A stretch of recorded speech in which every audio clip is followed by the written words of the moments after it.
杨公子，试宴席散了吗？你一直在这等啊？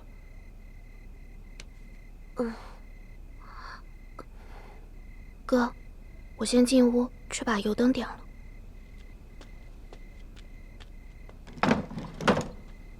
进去说吧。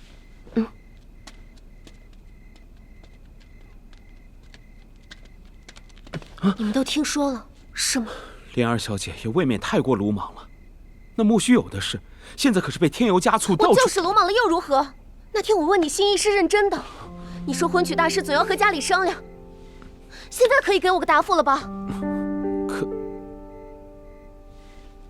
就算是要我答复，也不必自断退路。世上可谓知己者死，我为倾心之人断了退路，何尝就不能是佳话？杨林，若不是你，小女便是不嫁了。你到底是娶我不娶？我是个将死之人，已经辜负了幼娘对我的恩情，现在又岂能再辜负你？更何况，如今明镜司盯上了我，前途是福是祸犹未可知，怎能骗你与我扯上纠葛？莲儿小姐，明天我便去找马昂拜把子。兄妹为了活命夜宿山洞，总没人嚼舌根了吧？你是不是很讨厌我？不，我不是这个意思。是，我从小在塞外长大，不像周原那些娇娘般知礼守矩。是，我鲁莽不留后路，可我不是一个随便的女子。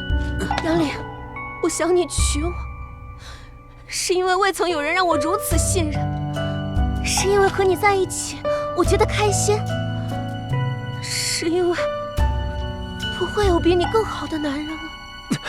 可我真的不能答应你。不许你走！莲儿小姐，你这是要是让人家看见了，人家笑话就笑话，我都不怕，你怕什么？莲儿小姐，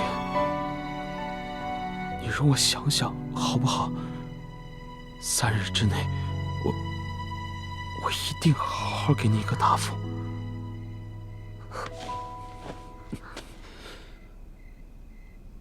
那